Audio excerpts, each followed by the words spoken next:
come from within and devour that man.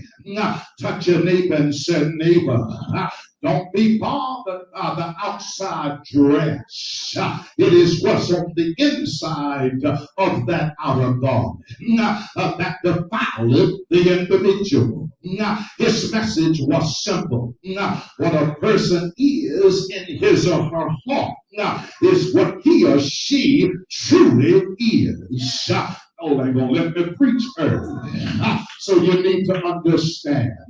Somebody can tell you they love you all day. But love is an action word. As soon as that encounter is over, Jesus Christ and his men go to Tyre and Sidon, which is in the heart of Gentile territory.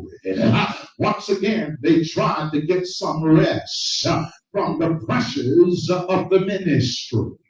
But we are told, according to Mark 7:24b, that he could not be hid. Y'all ain't gonna talk to me.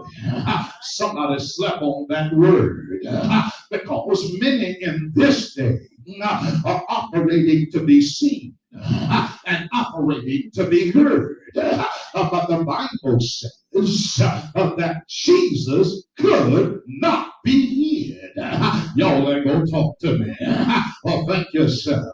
And that is always the case when it involves Jesus the Christ. Oh, thank you. He's the only one I know that when he enters into Lackawanna, everybody in the city of Lackawanna, everybody in the city of Buffalo, everybody in the surrounding area of Niagara Falls, all the way from Rochester, know that Jesus is in the vicinity.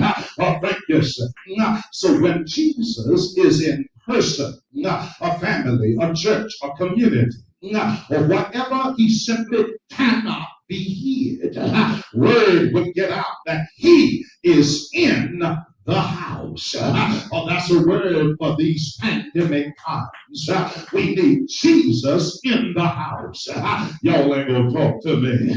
And that is why we should do everything that we can to ensure that we create an atmosphere where he can work among us in this particular text that is tailored for our understanding. Yes, a burdened mother locates Jesus Christ. A burdened wife locates Jesus Christ. A burdened church mother locates Jesus Christ. Oh, thank you, sir.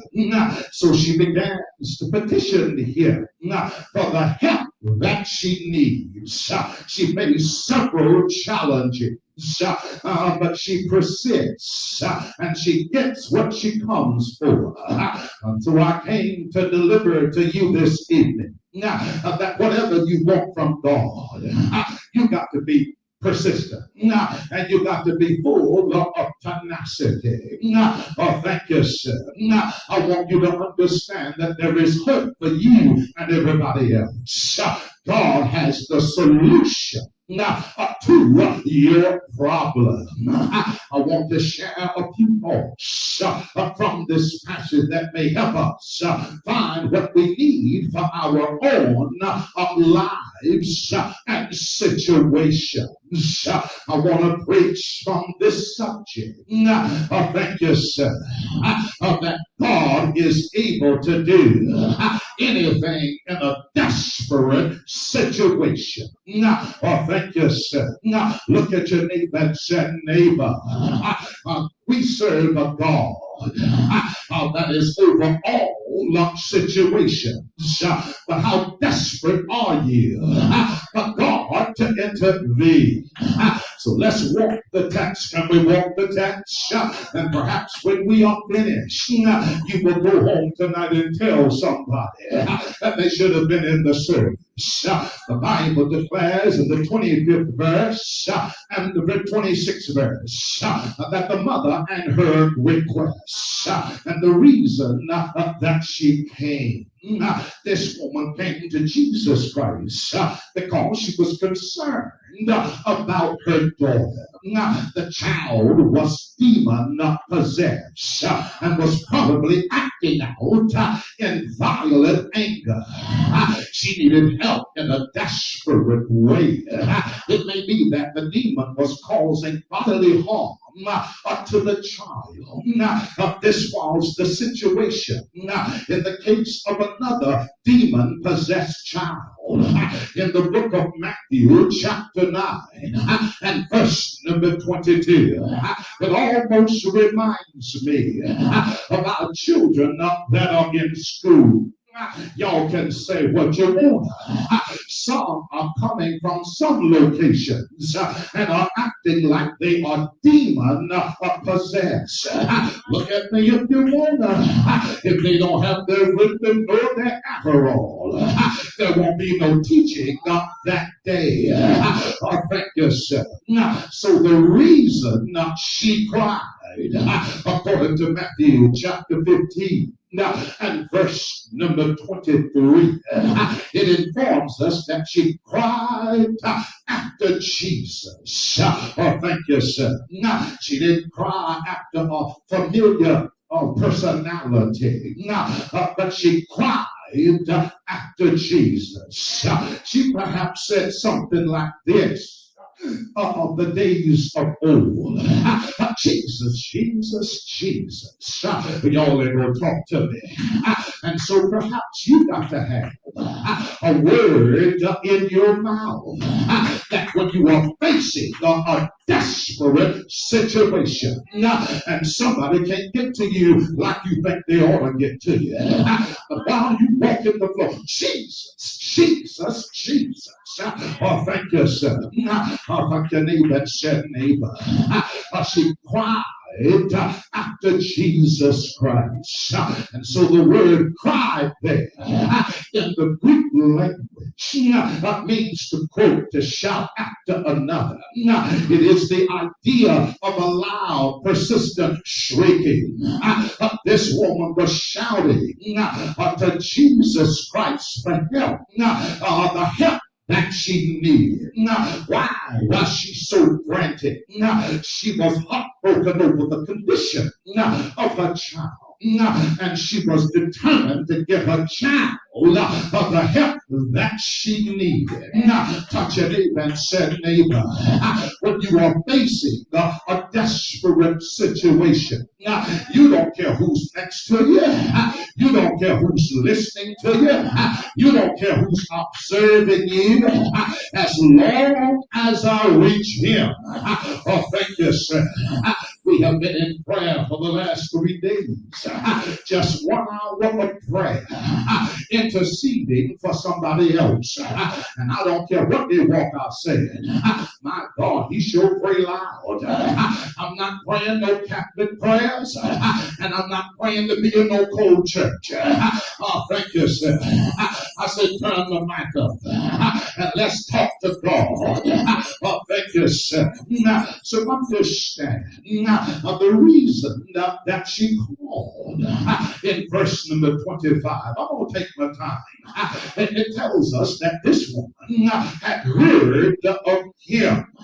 Perhaps she heard about how Jesus Christ had healed all manner of diseases, about he had driven the demons from other people.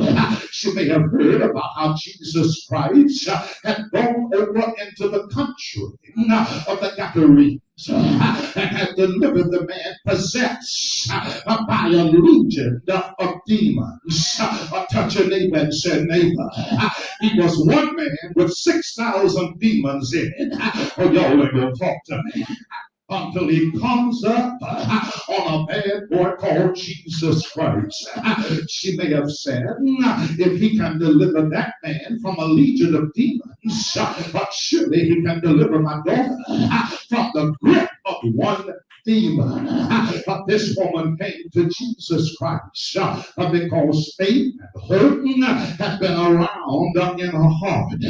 She needed something that society had not been able to provide. Do you not know you can have all the money you want? You can have all the luxuries that you can get. But if you can't get the help you need to not worry about the outside stuff. Oh, thank you, sir.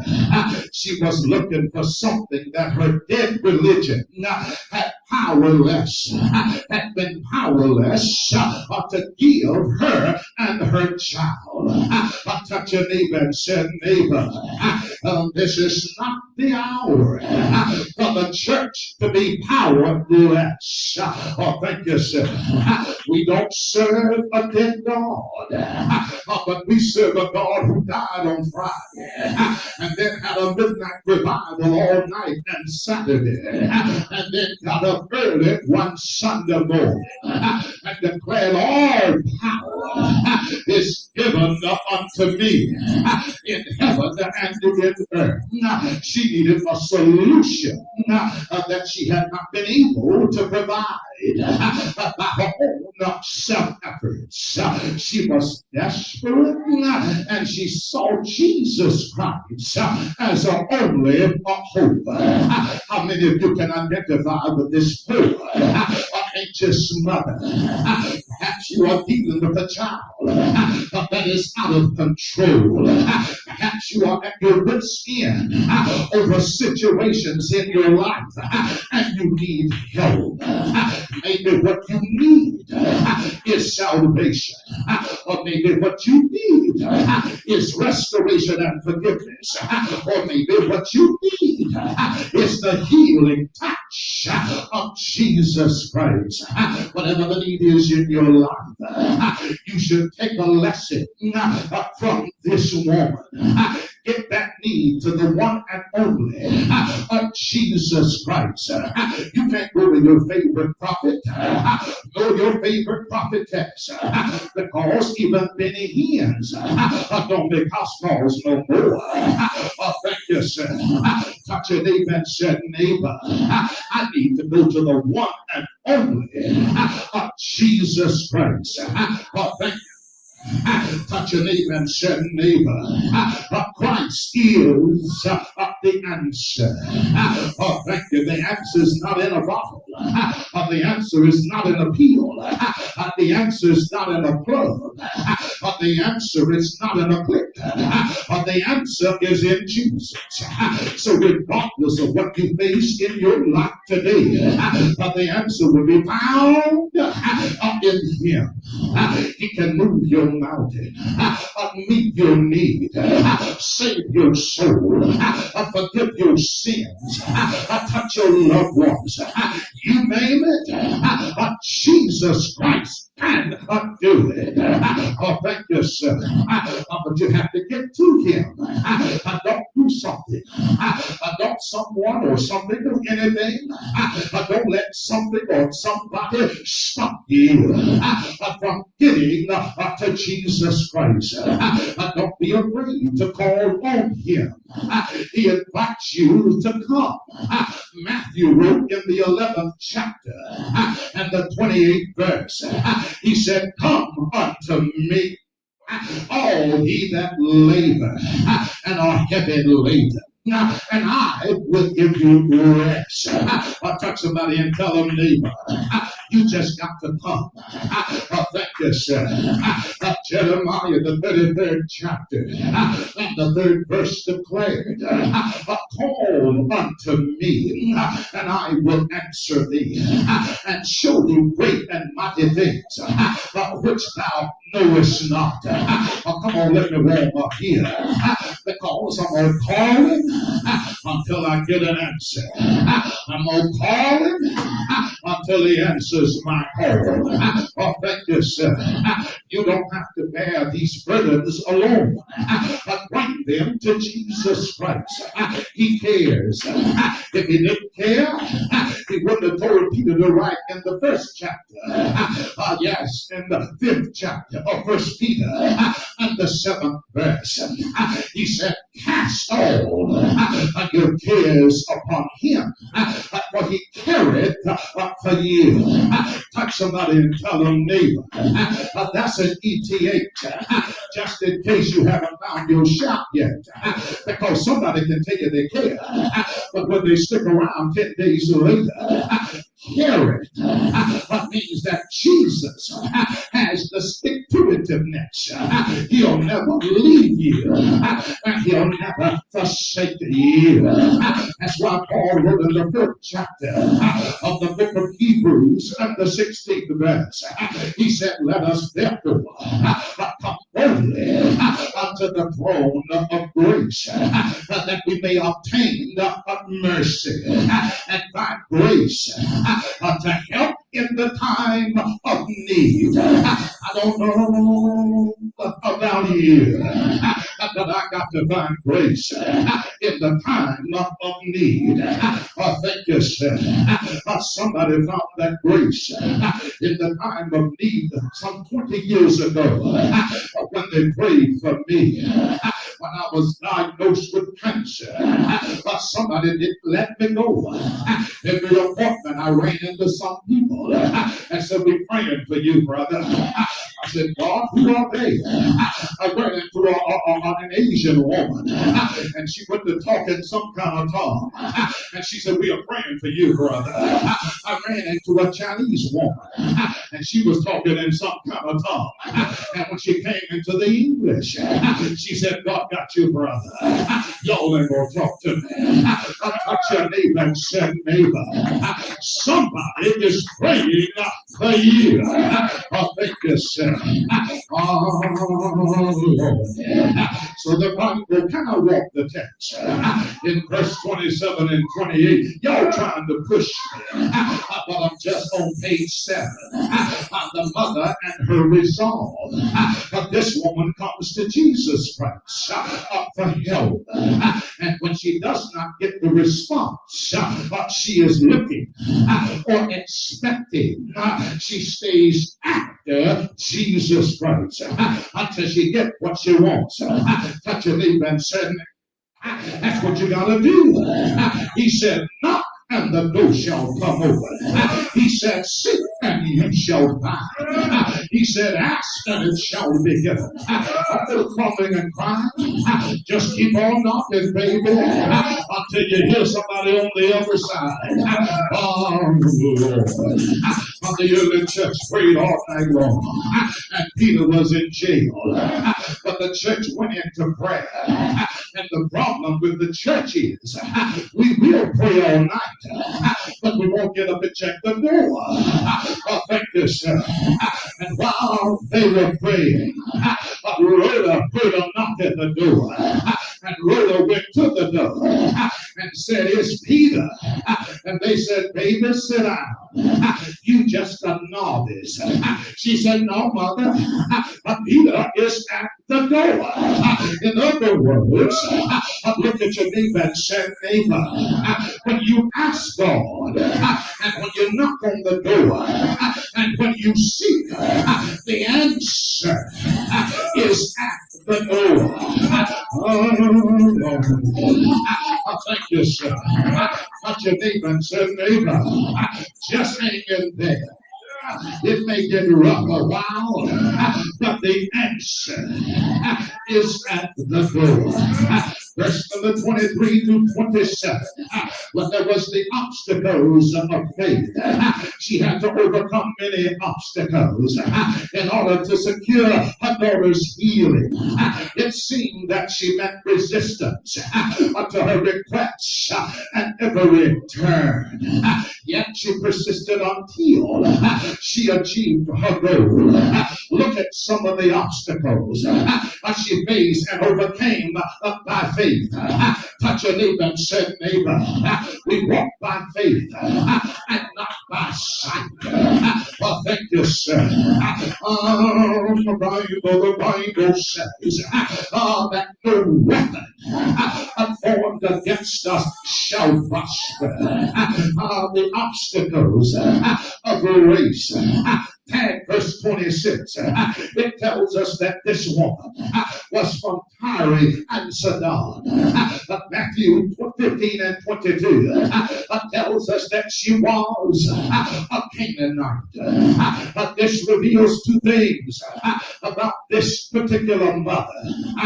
She was first a descendant from a cursed people. And when Joshua led the people of Israel into Canaan, they had been commanded to totally destroy the Canaanites. And if you know your Bible, like I think you do, but in Deuteronomy chapter 7 and verse number 2, and when the Lord thy God shall deliver them before thee, thou shalt smite them and utterly destroy them, and thou shalt make no covenant with them, no show mercy unto them. Y'all ain't gonna talk to me. She was a member of a group race. Secondly, she was from a region known for foul religious practices. But this woman had two strikes against her from the very start. The obstacle of religion. She came to Jesus Christ and called out to him and said, have mercy on me, O Lord, thou son of David. Y'all ain't gonna talk to me. We are too sophisticated now. We don't want to call it like we need it. She said, have mercy on me, O Lord, thou son of David. Here she was, a Gentile mother, crying out to the Jewish Messiah. She had no right to come to Jesus Christ through the door of Judaism. She was a Gentile, according to Matthew 15 and 23. Somebody ought to holler, preach, preacher. I think I will. Jesus Christ gave her the response she deserved. He answered her, not a word. Y'all ain't gonna help me. Oh my God. You mean the Son of the living God and the miracle worker? I didn't answer her. Not a word. Oh, thank you, sir. Somebody shout obstacle number 3. Of the obstacle of racism. When the disciples see and hear this Gentile calling out their Messiah, they react by telling Jesus Christ to send her away. Touch your neighbor and say, we are in the midst now of a post-pandemic, and we can't send nobody away. But thank you, sir. They wanted nothing to do with her. She was not one of their people, and in their eyes, she was different, and there was not enough to justify them into caring about her at all. And don't that sound like some people in the church? You don't dress like they dress, and you don't ride like they ride, and they won't have nothing to do with you. They'll sit to the very front, and it's cold as an Alaskan cold breeze, and won't even get hot for God. Oh, thank you, sir. And they wanted nothing to do with her. Praise his name. Obstacle number 4. It was the obstacle of rejection. And as Jesus Christ spoke to this woman, his words appeared harsh to our eyes and harsh to our ears. His words must have shaken her and shaken her to the very core of her being. His words probably broke her heart. If you read Matthew 15, 23 to 26, and such details concerning this conversation. Oh Lord, look at your neighbor and say, neighbor, I come to deliver the word. But he answered her not a word. And his disciples came and they saw him saying, send her away, for she cried after us. But he answered and said, I am not sent but unto the lost sheep of the house of Israel. And then she came and worshiped him, saying, Lord, help me. Y'all ain't gonna talk to me. Don't that sound like she's in a desperate situation? Oh Lord, it's 2 in the morning. Who can you call that will answer the call at 2 o'clock in the morning? Who can you call at 5 a.m. in the morning? And you just pray up for my husband. He's going into his 3rd surgery, and we don't know how he's going to make it. Oh, thank you, sir. Oh, Lord. She says, Lord, help me. My God, I feel like I'm in revival. But he answered and said, it is not me to take the children's bread and to cast it to the dogs. First, Jesus Christ simply ignores her. It is as if he turns an indifferent ear to her cries for divine help. And then he tells her that this whole purpose in coming into this world was to reach the lost sheep of the house of Israel. And when she persists, Jesus Christ tells her that she is a dog. Oh Lord, did Jesus say that? Did he call her a dog? Did I really hear him say that? And does not deserve the children's bread. The disciples rejected her. And now Jesus Christ, it appears, is rejecting her too. Look at your neighbor and say, neighbor, obstacle number 5. The obstacle of reality. The realities of this situation are harsh.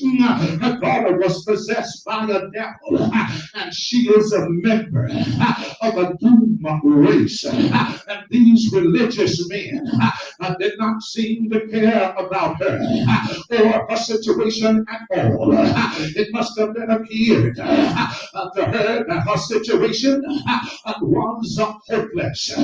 And some of you are looking at some of the same barriers today. You might be lost and you might be in a desperate situation. But I came to tell you that you got somebody that you can't go to. Let me see and let me set the record straight and tell you that you can come to Jesus also.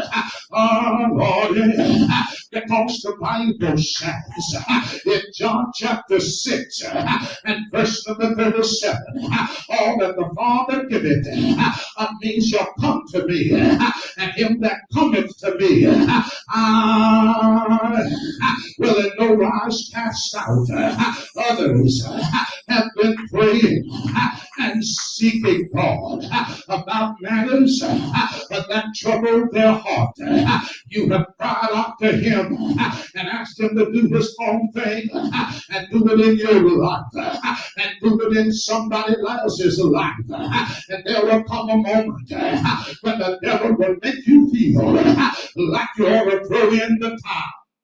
But look at your neighbor and say, neighbor, whatever you do, don't throw in the towel. It is only a test. Oh, thank you, sir. Some years ago, around about 11 o'clock, they will come across the television tube and say, this is only a test. It ain't care what kind of table you had.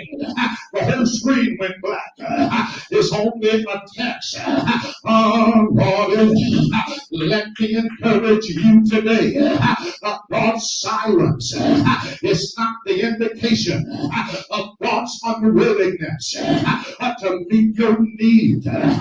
God's silence serves to temper our faith and to remind us that he operates on a different schedule than we do.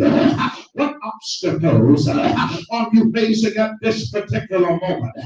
Persist in seeking God, and in His time, He will see every barrier in your life fall.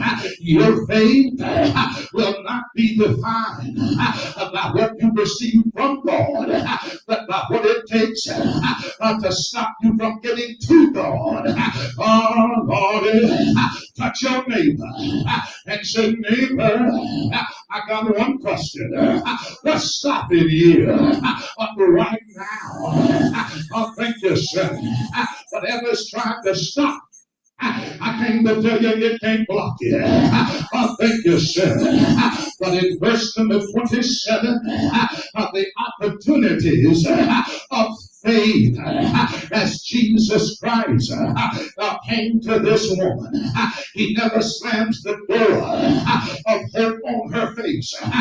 Jesus Christ says, let the children first be filled. And the word first was exactly what this broken-hearted mother needed to hear. Touch your neighbor and say, neighbor, I got you now. You miss your shout. Because when Jesus said, let the children be fed first, y'all don't hear me. In other words, you are next in line for a miracle from God. Oh, thank you, sir. Lord, Jesus did not say you cannot have what you're looking for. He simply said, I have come to the children of Israel, and they must be here first. Y'all ain't gonna help me. I don't have to be first. Just as long as I'm next in line. Oh, thank you, sir. She put that to me. That seconds were available. Touch your neighbor and say, neighbor, the first stake wasn't yours, but it's the second stake that is the best. Oh, Lord, and these obstacles that are thrown up by the Lord Jesus Christ were not to discourage and to defeat this woman, but the obstacles were placed there to mature her faith. Y'all ain't gonna shout with me. Touch your neighbor and say, neighbor, the obstacles are serving as a muscle building apparatus. Oh, thank you, sir. In Mark chapter 7:25, she calls on Jesus Christ based on his role as the Jewish Messiah. She receives no help there. She has no right to approach him on that ground. And behold, a woman of Canaan came out of the same coast and cried unto him, saying, have mercy on me, O Lord, thou son of David.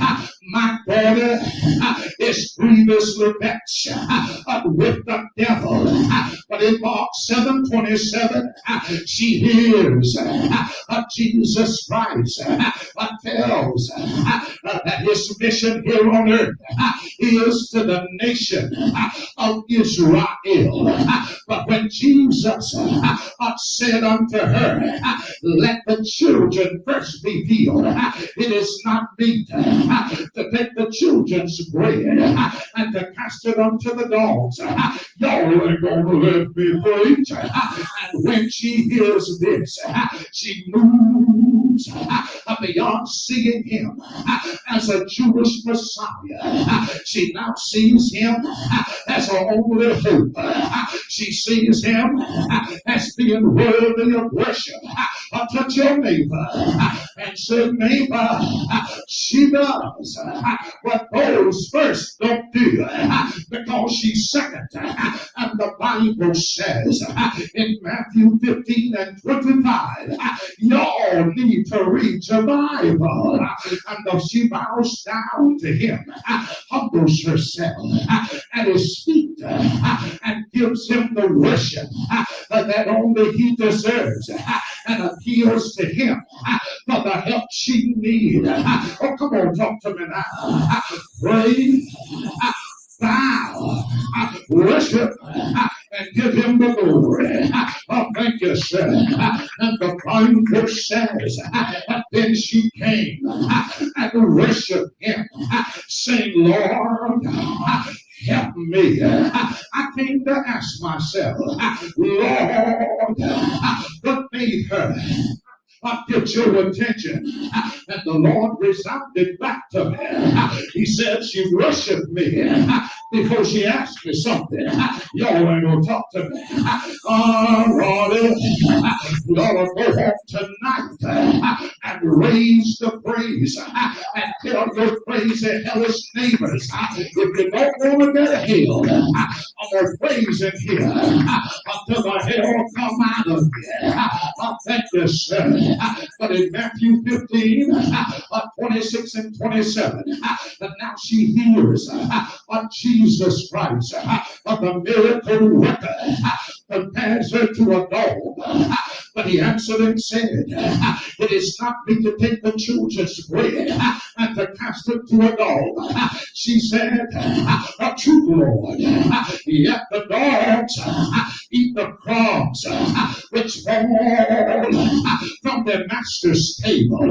And the Jews look at all non-Jewish people as dogs. And the word they use refers to a manger. It is a metaphor of people who are unclean, filthy, and dirty. In fact, the Jews use this word to refer to the sodomites and the homosexuals. But Jesus Christ used the word that is in Matthew 7 and 6. Give not that which is holy unto the dogs, neither cast your pearls before swine, lest they trample them under their feet, and turn again and rend you. And the word used here is different. And the word means little puppies. It refers to a mangy dirty dog. But to put it simply, a little puppy that is a beloved pet in the house. Y'all ain't gonna talk to me. It is that kind of puppy. Lord, that is more expensive than a German Shepherd. That little thing that you got on a leash and don't weigh 30 pounds and get all kind of eye infections and you can't take them outside because the pebbles will mess up their feet. Lord, thank you, sir. And I came to let you know that Jesus was trying to let her know that she was somebody special. And he says this, and immediately catches the meaning of the master. And the image here is of a beloved puppy sitting under the table while the family eats a meal. It sits there hoping and expecting that someone will slip a morsel of bread. And the puppy can see the food. He can smell the food.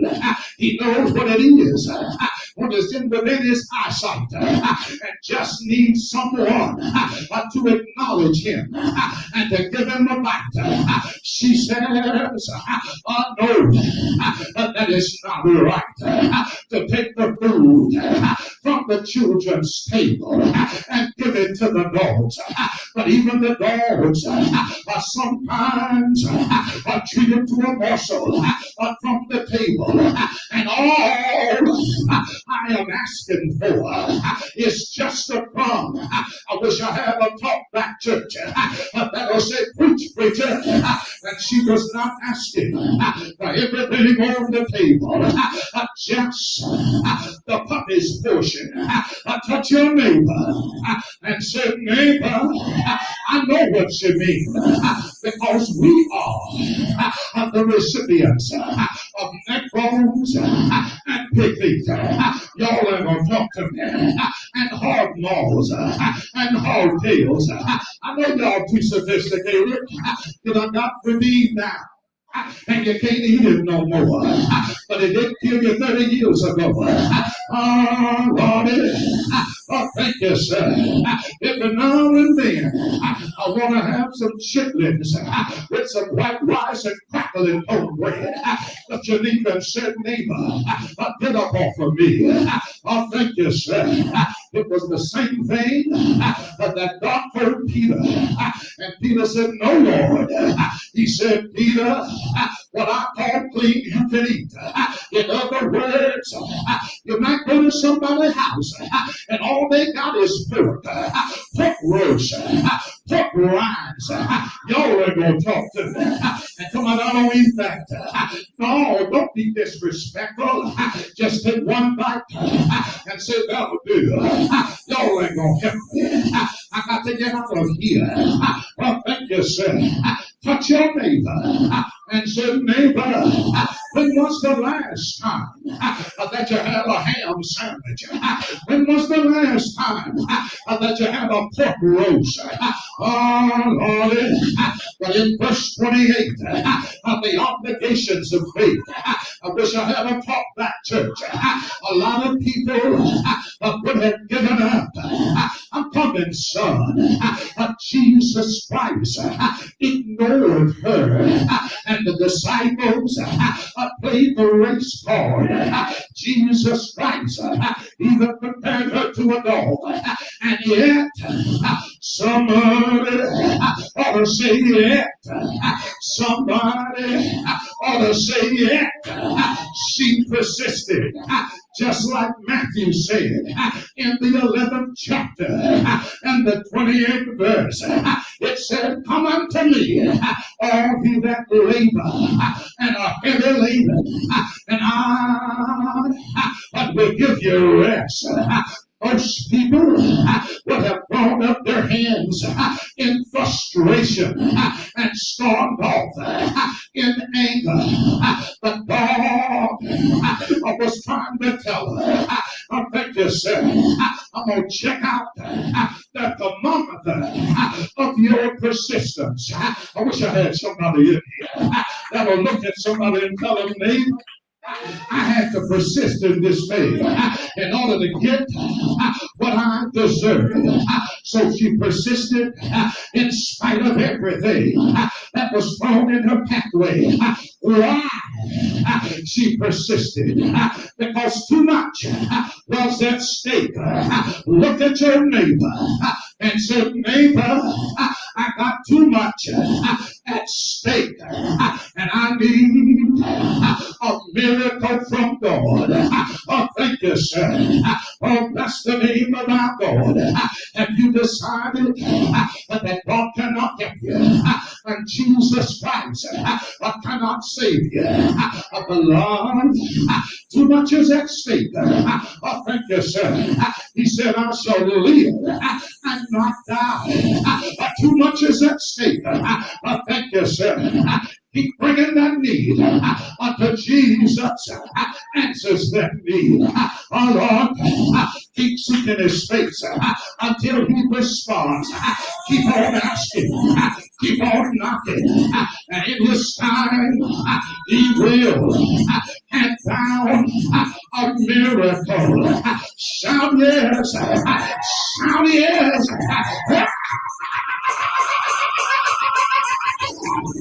I heard the Matthew writer say in the 7th chapter and the 7th verse, he said, ask and it shall be given. Seek and you shall find. Knock and it shall be open. For everyone that asketh, receive it. And he that seeketh, find it, and to him that knocketh, it shall be open. Can I preach tonight? Thank you, sir. Verse 29 through verse 30, and the mother and her reward. Jesus responded to her faith. He was amazed by the depth of her faith. In fact, this woman was only one of two people that Jesus Christ refers to as having a great faith. Matthew 15 and 28. Y'all don't want me to preach, do you? He said that Jesus answered and said unto her, O woman, great is thy faith, be it unto thee, even as thou wilt. And her daughter was made whole from that very hour. Touch your neighbor and say, neighbor, there's a miracle coming. There's a breakthrough coming. Oh, Lord. Touch your neighbor and say, get ready, get ready, get ready. There is a miracle coming. Oh, Lord. And God is a miracle worker. Touch your neighbor and say, neighbor, there is hope. And today might be the day where the master responds to your call. Today might be the day when the mountain is moved.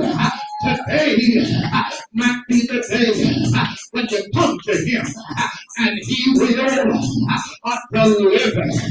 Today might be the day when God speaks in your soul and says that everything is going to be all right.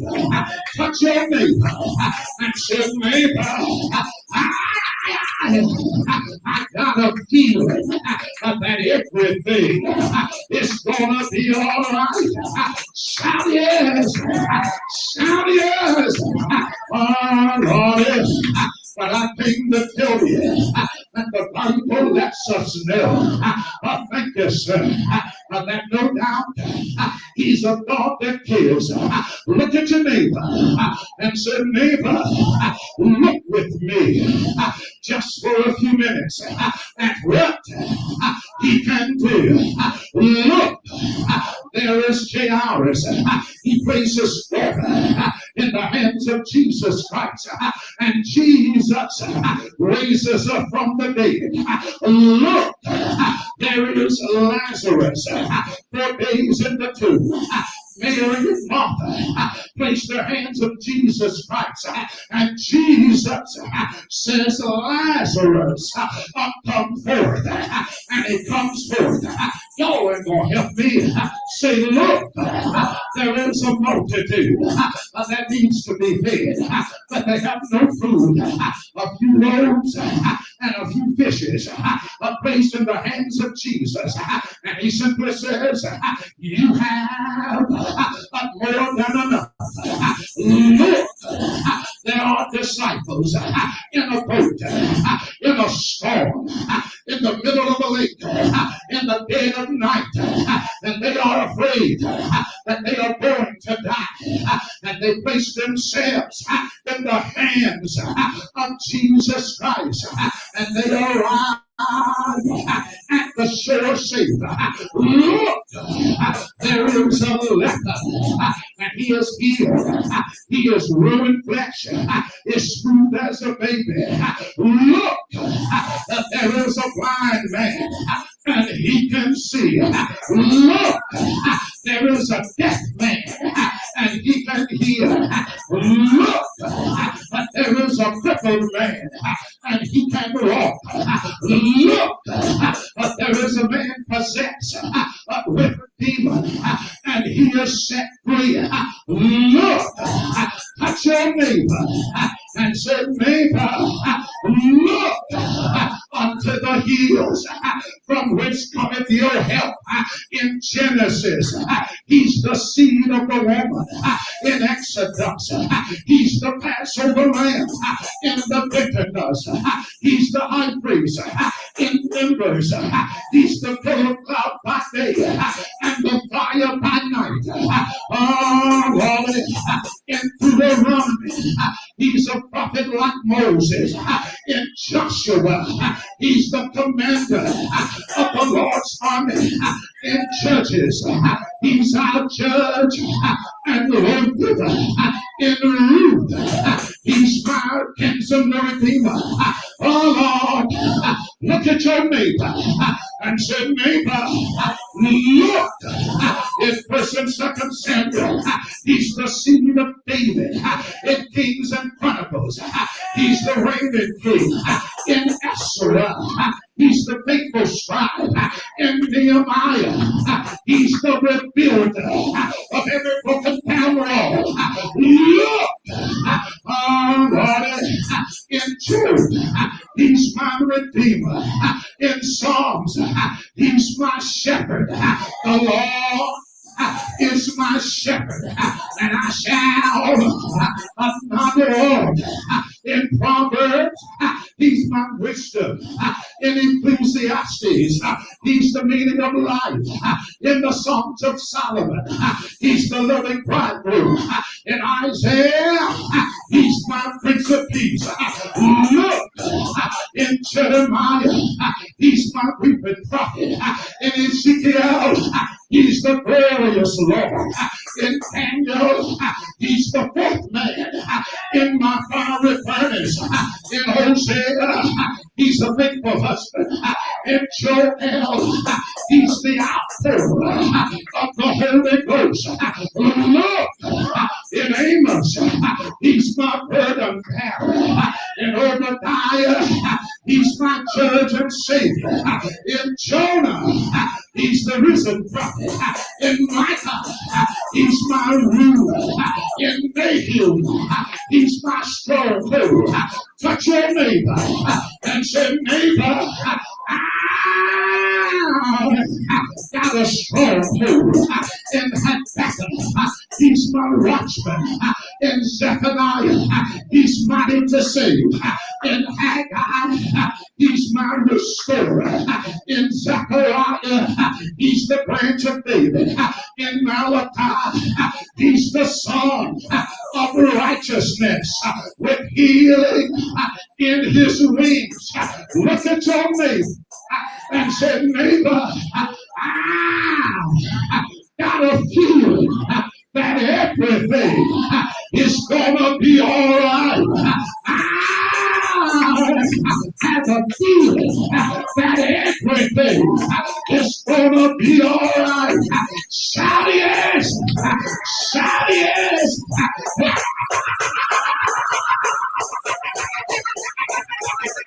Oh, no.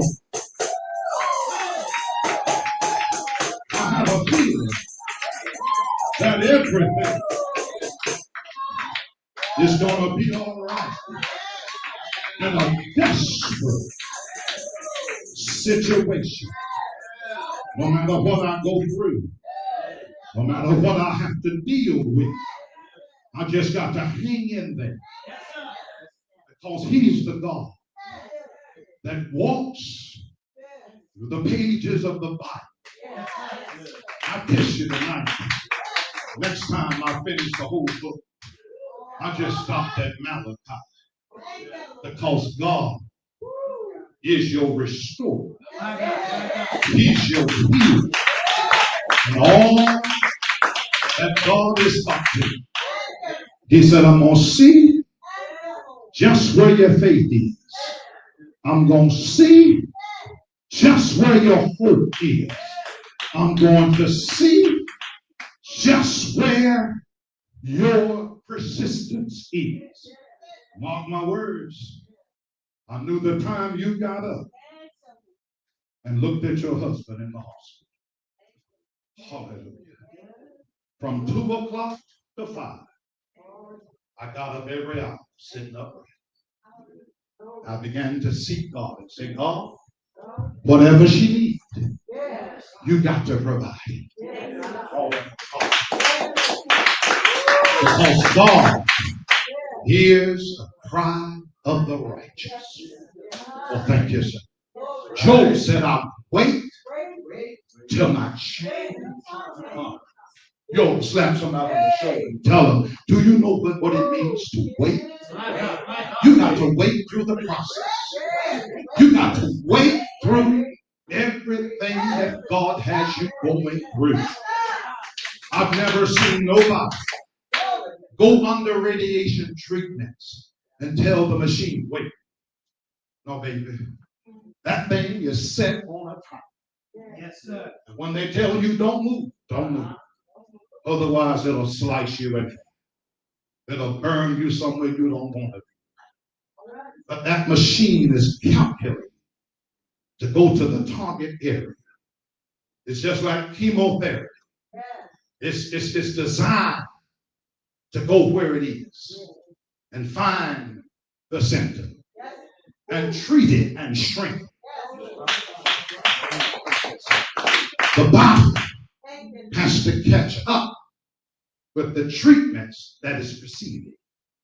But if you stick to it, just like this woman who was rejected all through the church.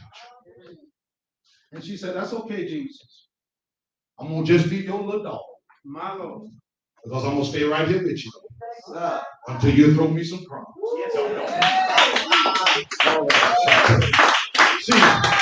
See, you don't know what it's like to be in a desperate situation until you are put in. And everybody you reach turns you down. And she says, I heard about you, and I'm not leaving you. I'm going to let you finish the first service. Y'all ain't going to shout. Because the first service is for those first class people. But the second service is for the second class. And what she understood is that Jesus had the power to flip the script. And that's exactly what he did. Listen to this. Everybody else who received the loaf did not receive what she received. He just turned and said, your daughter is healed. And when she got home, her daughter was sitting up and healed. Y'all slow. That simply means the minute he spoke the word, that's good. The power of life and death is in your mouth. God is no respecter of persons. Can I help you tonight? Whatever prayer you've been praying, don't change it. Don't try to make it sophisticated. Just pray what you know how to pray.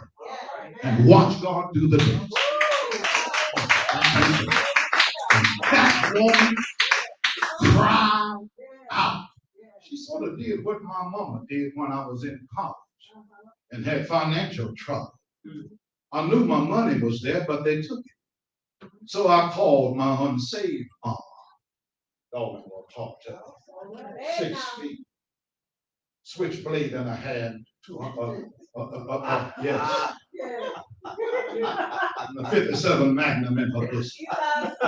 609 times. When she got out the car, she said, just tell me which way to go. I said, through that door there, Mama. I said, you stay out here. She got to the door of the secretary. Secretary said, who you are, ma'am? She took the gun. I said, show me the man that's in charge of the money. Shut your mouth. She pointed over the top. She went right into the room, closed the door, put the gun to his head, find my boy's money, or I'm going to kill you right now. When she comes out, gets in the car, she said, bye, don't call me no more. He comes out crying, whatever you do, son, don't call for her no more. He finds $15,000. Oh my God. And my money is back in my account. So y'all. See, every now and then, you need somebody that ain't gonna act like you.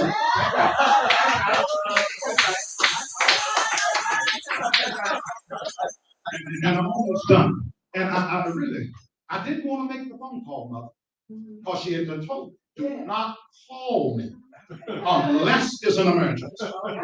I have 7 children, and I'm the oldest. She said, do not call me. I had to call her. He said, what you want? I said, Mom, I ain't got no more money. She said, I'll be there in 35 minutes. And she drove 6 to 7 miles. And I could see her coming around the corner. I said, oh. And my boy said, that's your mom. I said, that's her boy. Listen, step back. I can't tell you how she going to act. She might get out with Daisy Dukes. I don't know. Step back. But when she come out, she said, don't call me no more. I'll go on to class. That's the kind of woman this woman is. She said, you can call me whatever you want, but I'm going to wait for these promises. That's right. And I'm going to get what I. See, sometimes you can't accept death and defeat. When they go to telling you, you ain't going to make it. Hello. When they go to telling you, it ain't no way possible. Listen, baby, you got to reject that. Jesus said, I've come that you might have life and have it more abundantly. And then I had the nerve to mess around and read Ezekiel 16 and 6. And he said, and when I saw thee polluted in thine own blood, yea, I said, I went to jumping like that. I said, that's it right there. Let's get the kicking. Because if he saw it before the doctor saw it, he's got to do something about it. Right. And that's my message tonight. A desperate situation. It requires desperate measures. So y'all don't look funny at me. Sometimes you'll come in church and just as broke as a coon. Don't know how to pay one bill. But if you ever reach Jesus, what's wrong, baby? Leave them alone. Because when they reach Jesus, they're going to have everything they need. Are you listening? I had a person in my church 15, 20 years ago. And I told her, I was in the middle of this. I said, go and get you 9 grocery carts and fill them all up with groceries. She went right to Walmart and did just like I told her. Got in the line, but all her groceries, pulling all them carts. And in the middle of the line, she started dancing and started praising. And a man way in the back of the line sent a check up and said, send that up to the one up there dancing. And if she's still dancing, throw it up to the cashier. He sent a check for $750. The exact amount that was in the 7 to 9 grocery. Y'all think that's something? You should have seen her going out, trying to pull. And she stopped in the middle of the parking lot and danced some more. Dance some more. See, you got to know how to put a praise down on it. You got to know how to put a praise on it. Because you don't know how God is going to work it out on somebody else's thing. Sometimes you'll find yourself walking the floor at night. Lord, I thank you. I know you're going to do it. And don't nobody know why you're waiting. But he said, weeping may endure for a night. Touch somebody and tell them you got to make it through the night. You got to make it through the night season. I preached a message some almost 4 or 5 years ago. If I can make it through the night. If I can make it through the night. Because weeping may endure for a night. But joy, watch this now. Joy comes before daybreak. Joy comes before the roosters crow. It comes before the dew falls on the roof. That is what we call the pre-praise of joy. It's anticipatory joy. When all hell is thrown at you, you just keep on praising. You just keep on dancing. So when morning comes, the blessings come. The favor comes. The anointing comes. The breakthrough comes. The strength comes. It's a new day on the horizon. I want all of y'all to do me a favor. Make a turnaround 360 degrees and say, Lord, I thank you.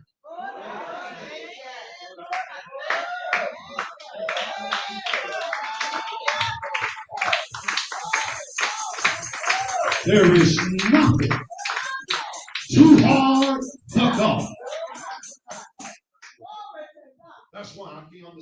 while these folks stay at home. The Bible says, forsake not the assembling of yourselves together. You gain strength from the company of believers. Thank you, sir. This was a message that my daughter is listening to now, all the way in Philadelphia, Pennsylvania. This is a word for somebody who are facing a desperate situation. And you got to be just as persistent as that woman was for her child. That's why when I pray, I want the Mac up. I know God ain't dead, but he said call. I want to call him till his ears shake. I want to call him to heaven around and hell get scared because a miracle is getting ready to come. I want to call him like I did in the middle of 38 treatments of radiation. And some walked in the room with them two women and took control of the whole book. And the one said to the other, who's running the machine? She said, the man that he got his hand up to. She said, this happened all the time. She said, it happened every time he sat down and raised his right hand. And then have the nerve to say, now unto him. Because in those times, it's got to be up to him. It's got to be by him. It's got to be through him and nobody else. And that's the word of the Lord unto you tonight. I want to know every one of you for a persistent turnaround. I want to know. I want to know you for a persistent turnaround. And that mother that was on the call. Oh my.